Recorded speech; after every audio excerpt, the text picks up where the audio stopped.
So, another speaking attempt.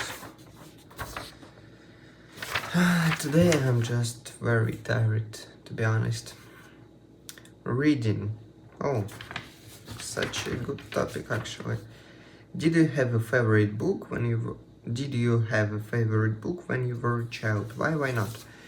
Yes, I did have one favorite book when I was a child. It was book my grandmother recommended me to read, and it is a book I don't even know. I don't remember the actual name of this book, but that story was about one guy who wanted to become sailor very much, and he went on a business trip on a ship, and during that period, during his trip, um, his ship was destroyed near some abandoned island. So that that main character in the book, was forced to live alone on an abandoned island for a very long period of time, for like a few years at least. And that book is about his story and how he survived. It is quite a good book. How much reading do you do for your work studies? Why not? It depends on what topic I'm working on. For example, when I have a task from school to answer some very complex question on any subject, I need to do a lot of reading, and sometimes it is not only reading but also researching and watching some videos or listening to some tapes. But reading also takes a very important part in all of that studies, and so I do that occasionally. What kinds of books do you read for pleasure? Why not? For pleasure, lately I read books on English. I'm native Russian speaker and I have read some books on Russian, but it wasn't that satisfying and that good for me as how good experience I have when reading books on English. So it's not about even genre, or not about even some author. How is it pronounced correctly? After, I don't know, but mostly just something on English. I like to increase my yeah, let's just stop. Do you prefer to read a newspaper or a magazine online, or to buy a copy? I'm a very old-fashioned guy, and in all cases I would prefer to read a paper version of any newspaper or any magazine or any book. This is because I just like to get my eyes some time of relaxation, some time of the screen, because I spend very big portion of my time every day just looking at my screen of PC and on smartphone. So when reading the actual physical version of anything, it feels just more right to me. First part is ended. Let's move to the second part. Describe a big city you would like to visit. You should say which big city you would like to visit. You should say which big city you would like to visit, how you would travel there, and what you would do there. From the very childhood, I have a big dream of visiting one very popular and one very big city on our planet. And of course, as a movie lover, this is New York. I have seen a lot of movies about this city. I have seen a lot of series filmed in that city. I know a lot of stories just from books when something happens in New York, and I would be very happy to visit the city for even once in my time. It is located actually very far from my city, so in order to get there I will need to buy a ticket on a plane and go there by plane. And then when I would arrive to my destination, first of all I will just go and I don't know, find any places which were in some of my favorite movies. I would, before going there, create a list of pictures, a list of places I need to visit, and those places would be from New York. And I'm sure there are very much places which I can find in some Hollywood movies or even some stories or in books. This will be probably the first thing I do, and the next thing I would probably do is just go on Times Square. You of course know about this street, and just spend some time just staying and watching, looking at all what is happening there, looking at people, looking at big screens there, just admiring the view and saving this moment as a very great memory for my future. Did I talk like for 2 minutes? I don't know. But I think and I feel like today is always going very smoothly, very easy. Let's talk about part 3. Visiting cities on holiday. Example questions. What are the most interesting things to do while visiting cities on holiday?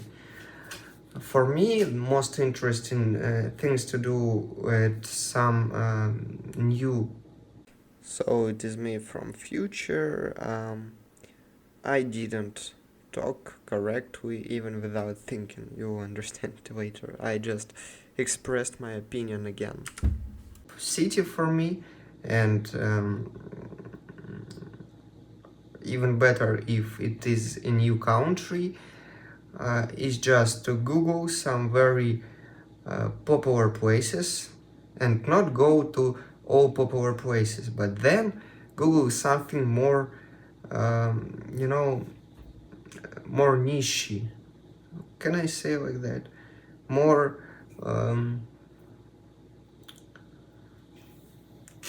less touristic, less touristic, and visit those places. Also, I would like to go to some neighborhoods which are not actually very tourist orientated, just on purpose to watch and understand how people there live. It is, I think, very important part of any traveling experience is just to understand how people in that place live. So I would also spend some time on that. And in addition, I would want to meet some people there.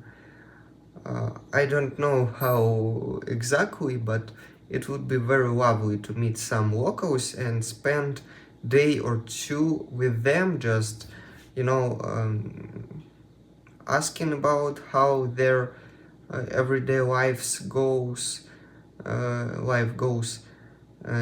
probably even watching them doing something, just hanging around.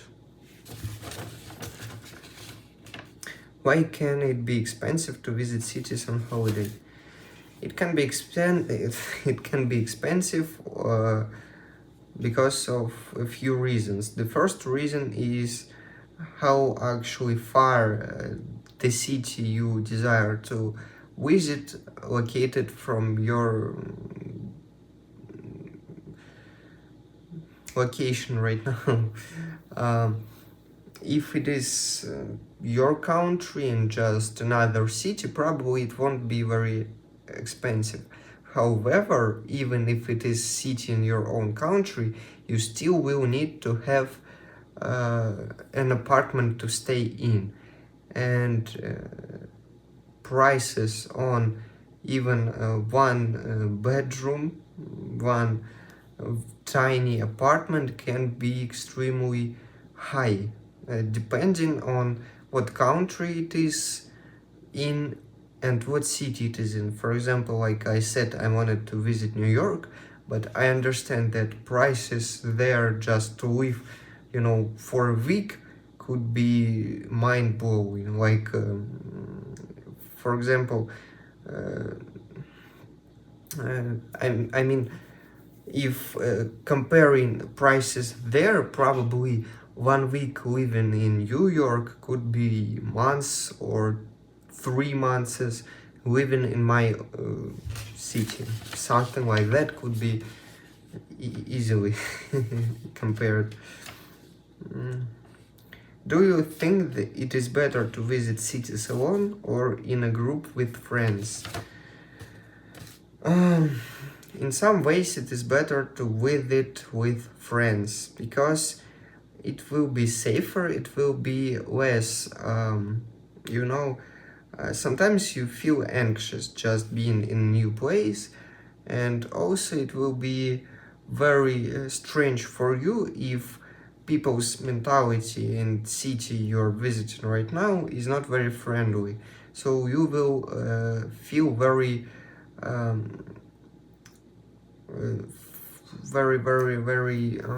forgot the word. You won't feel very yeah, my first big mistake. Let's go to another question. I'm just feeling like that today. So, second part. Кстати, by the way, if I'm not mistaken, even without thinking about this, I answered these first two questions correctly without expressing my opinion. Or not?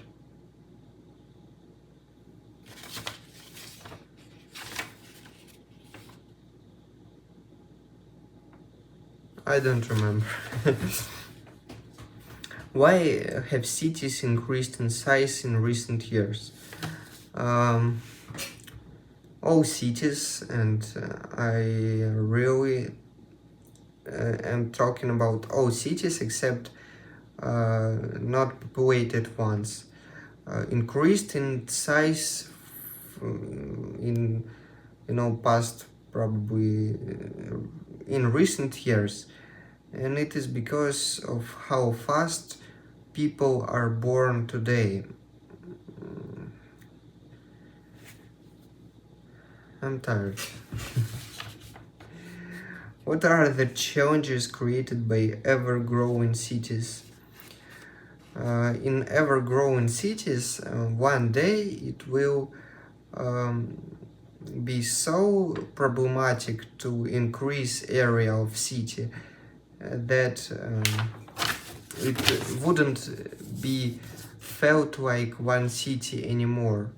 It could probably be named like a state, because area would be so large so tremendously big, tremendously, is it even correct to say here, that you will go, for example, from one point of city to another for a few hours on a car. I mean, it could be the most brutal problem. In what ways do you think cities of the future will be different to cities today? I think in future cities would be, I wanted to say more futuristic, but I think they will be more digitalized, if it is correct. In my mother language, it is the word. When government uses technology, when they add cameras on every street, when they add digital payments, when they add digital systems to even go into school, enter school, I mean, and then use buses and everything like that. And I think in future it will be only bigger problem. So we will have much less privacy, much less, yeah, much less privacy. And I think this not at the same time, but in future will affect every country and every city. This is the only thing I can say for sure about future and future cities. Yeah, probably not very bad. By the way, my day today went incredibly good. It was amazing. We met at around 5 p.m. and were together for like 2.5 hours. So you know, her parents are waiting for her to be at home at around 8 or 7 p.m. So we spent only 2 hours, 2.5 hours together, but it was very good. We talked a lot, and I felt very comfortable around her, actually. It is more about, you know, with some people you are not feeling very comfortable even like after a very long time, but with her it was actually pretty quick, because we in real life didn't have any interactions almost at all before this our date, and she felt the same, I'm sure. Also, what was very probably cute and memorable is that it's still kind of cold out here, so we met and it was a little sunny at 5 p.m. But then when sun went down, it became colder, and she was dressed very beautiful, very beautiful, yeah, but not warm. And I was just, I was worried about her getting ill or something like that, and becoming very cold. Yeah. So I gave her my scarf, and she was looking so cute. She looked so cute in that scarf, and she was happy actually to wear it. And then, yeah, we spent some time also. The funny thing is that yesterday I just, felt I hate this about me. hate this part. For a very long time, I have actually never, how is it called? Used washing machine, applied washing machine to my scarf, you know, just clean.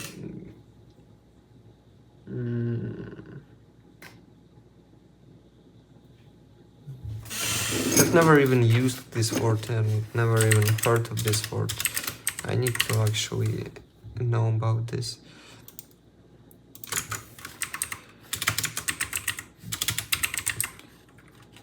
Wash?